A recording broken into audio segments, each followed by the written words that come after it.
Surface before surface features. Okay. Yung parang doon yata ang problema. So kailangan niya yung image file. Okay, bilis lang kayo mag-list na, tapos na agad. Wala pang parallel processing yan. So isang sabihin, after you did that, itatype niya lang reconstruct par. D or E? Reconstruct par. Ay, yung kay Ma'am Lesnel hindi na kasi hindi na kayo nag-parallel processing. So Pag single thread lang. single thread lang siya. So sa mga nag-parallel processing, ito po yung Parallel processing din. yung pinartition niyo po, tapos ni-run yung Snappy Hex Mesh in parallel. Kayo po kasi tinype niya lang ng diretso po. Yung kanina. Opo. So, this time may end result na, may nagawa na for each of the partition. It's time to mend them together. Yun yung reconstruct part. Features. Okay. So pag ganitong yung software na ginamit ko, hindi na siya kailangan. Opo. Pero yung pag Yes po. So, sa lumang version, meron pang reconstruct par mesh. Pero sa inyo, reconstruct par na. Tapos dash constant. Pero sa inyo, reconstruct par lang, okay? Wala nang dash constant. Ito na yung parang ni-render na obsolete ni OpenFOAM. Kasi may reconstruct par na as in lahat ng partitions, i-reconstruct mo na. So combine na siya into one mesh. So goodbye processor 0, goodbye processor 1 because essentially combine na siya. So RMR processor 0. So that is the prompt to delete. So RM Gagawin ko din dash yan. remove. Opo, may nagawa kasi kayong mga ano. 0. So dinidelete mo yung partition na folder. Yung partition. Ayoko mo na siya delete mo. Yan. Tapos RMR processor 1. So makikita nyo, clean as new. Wala na yung processor. Parang that's how you command to delete files sa Linux.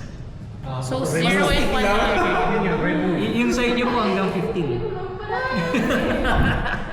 Pwede pa rin ba, no? Kaya pala mas masaya kung konti. Hindi, ano lang, take note, that's what, the reason why I'm opting to do it using Ubuntu kasi this was generated by Ubuntu and minsan naka-write protect pa ni Ubuntu. Hindi mo siya madidelete. Naka-write protect sa root. Root na lang. Ubuntu.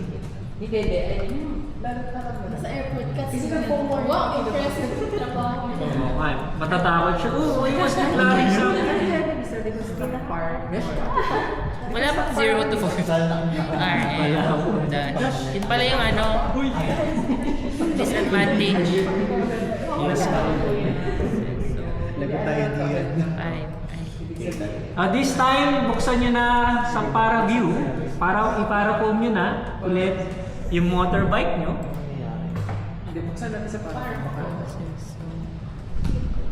Then, kung i-check natin yung ating computational grid, ba, nandun na si Kamoto sa loob. Yan. Ayan, nandyan na yung motor. Ay, tumakas. Ay, okay. Nag-run siya na maayos. So, nandyan na siya. Wow! Galing. Para siya may placement. Okay? Nakita niyo na ako ng ginawa ni SnappyX. Ang cute. Okay.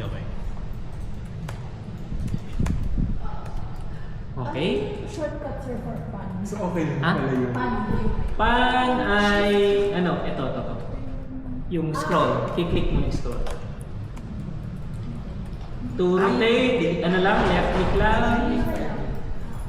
Di na, well, parang di mo parang place na lang. So, ayan na. Naka-ready na siya for simulation. So, essentially, tapos na yung ating module for pre-processing.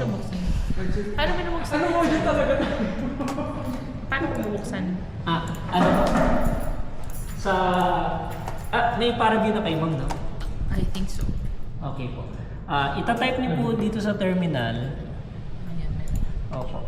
Para foam. Capital letter F po. Tapos space dash built-in. Tapos space po ulit, dash touch. Touch? Yes po. Yan. Opo.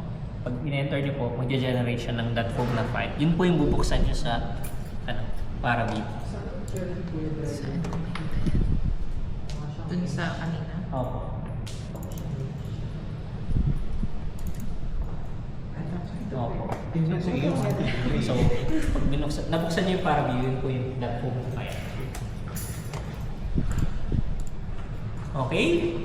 Tama lang po doon ito lumabas sa reconstruct. Yes. Topic. Natakot ka sa warning.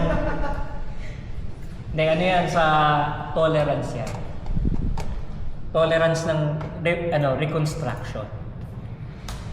Na kapag less than 10 raised to negative 6, yung parang difference between the points, might as well converge it, combine it as one point. Yun yung sinasabi niya. Pero kasi yung settings mo naka 10 raised to negative 7. Yan yung sinabi niyang warning. Okay, nakikita nyo na. Ayan na, naka-ready na yung simulation natin. So, actually, yung next na module natin will deal with the zero folder. Oo. So, dumaan tayo sa whole step ng pre-processing. Bakit manonood? Na gumawa tayo ng preliminary mesh. Then, gumawa tayo ng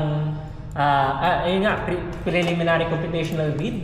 Then pinasok natin yung model into the computational read. Next is to set up this. Ito medyo, rin to. This would require another meeting. So, I believe hanggang dito muna tayo I-click nyo po yung nasa kaliwa ng motorbike. for today. Pero kung gusto nyo i-try na patakbuhin yan, And then, so you can proceed with this time, decompose par ulit. Hindi, kung gusto nyo makita lang, build-in yan. Anong mangyayari dito? Motorbike. nasa loob po. These are default values. We're playing with the default values ng tutorial. Po yung, ngayon ko lang din po binuksan yung So, MPI run, web mesh. sa inyo ay foam run np-np2. Ang itatype ko rito ay simple foam, pero instead na simple foam, foam run. Foam run. Foam, tapos capital letter R, UN. Yung sa inyo wala nang decompose bar. Ano gagawin ko? Idediretso na lang na foam run. Yung itatype. MP. Phone. Small letter F. Yan. Yung R lang yung capital letter. Yep, yes po. Enter. Hindi, Yan na po yung simulation. Home run ba? Home run? Tapos, simple foam. Sa inyo, foam run. Tapos, space dash parallel. Enter. So, what you're seeing right there, kasi si motorbike na simulation is essentially evaluating yung aerodynamic coefficients ng kamote in action. Si Kamote Boy. Kasi ano siya? Parang Coefficient of lift, coefficient of drag, pati yung coefficient ng rotation. kahit hindi mo sila itanim dyan. Okay? So, ano siya, kapag pinatakbo mo, very accident. ayun. Yun pala. So, yan. So, abangan nyo lang hanggang sa dulo. Pero essentially, that's how yung run. As long as na-set up natin ng tama yung boundary conditions, which is the next topic natin sa next module, tatakbo yung simulation mo. Which accordingly. is, hindi ko nagawa. May nagiging sa Okay? So, yan, tumatakbo lang po yung simulation. Yung speed. Anong next dun sa ano? Twice ng speed sa app. Yung kanina. Ayun po, parang yun yung tinype po natin na foam run, yun na po yung mismong solver. Pagtapos na yun, tapos Opo. Supposedly, yung next module po natin is to how to set up the boundary conditions. na. Magre-reflect ba siya dito sa Parway? Later, yes po. So, Hindi ko makita yung motorbike. Yun talaga yung problema. Oo nga Kasi po. yung motorbike. yung nasa na wire mesh niyo? i-wireframe nyo ma'am. Wireframe. Ayun. Yung pala. Eh, nasa motorbike. Dash So okay tayo? Questions? Wala tayong problema sa... Remember black mesh. Pinakaunang tatakbo. Next, surface features para magawa yung image file. Remember, kapag wala yung image file, hindi tatakbo sa SnapX. Pwede bang ulitin ko? Kasi hindi simula. May ano ba? Module. Ulitin ko sa bahay. Opo, siguro ibigay ko na lang. Segundo ko lang, ano na lang po siguro dahil nag-error din sa akin. Hindi nagpo-progress pagkatapos nung disaggregate yung file, yung mesh. Okay. Tapos, SnapX Mesh. Remember yung SnapX Mesh, naka-parallel processing kasi matakaw siya sa sa parallel power. Ay sa processing power. So, kaya niraran natin yung parallel. That's why merong decompose bar. Sa case kasi ni Ma'am Listel, niran niya ng serial. Kaya diretsong SnapX Mesh. Pero remember, SnapX Mesh, meron pang options doon. We run in parallel, kaya may dash parallel doon. Tapos, pag may dash overwrite, you're overwriting the original mesh with the new mesh. Pag hindi mo na-type yung dash overwrite, may lalabas dyan na 1 na folder, 2 na folder, yung 3 na folder. Lalabas dyan yung end result ng tatlong phases ng SnapX Mesh. Yung 1 stands for the results ng castellation, 2 stands for the results ng snapping, 3 stands for the after results ng add layers, yung pag-add ng inflation layers. Next meeting, we'll dedicate 30 minutes to test it with the building that we've modeled using Blender. It's now high time for us to set up yung boundary condition, to set up the real thing. Paano ba tayo nagsasimulate ng ano? Okay? Actually, that already concludes yung workshop part 2, module 2, kung wala na tayo.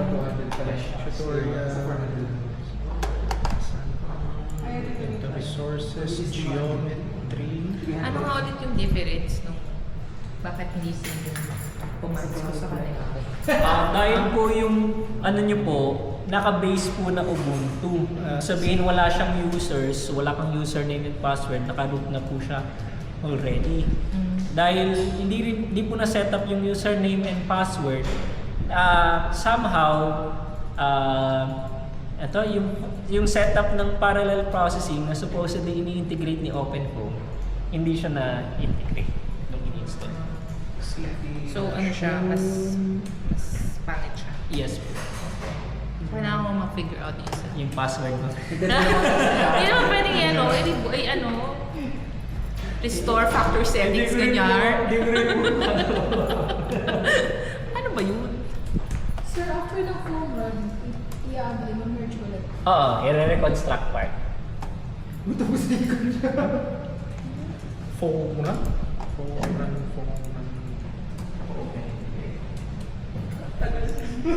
Hindi ko nabira.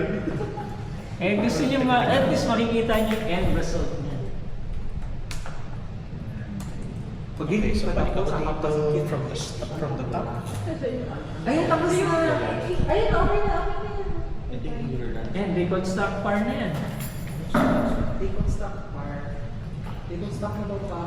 Deconstruct pa. Simula lang sa motor. Deconstruct. Tapos, sunod yan, yung turbine seating.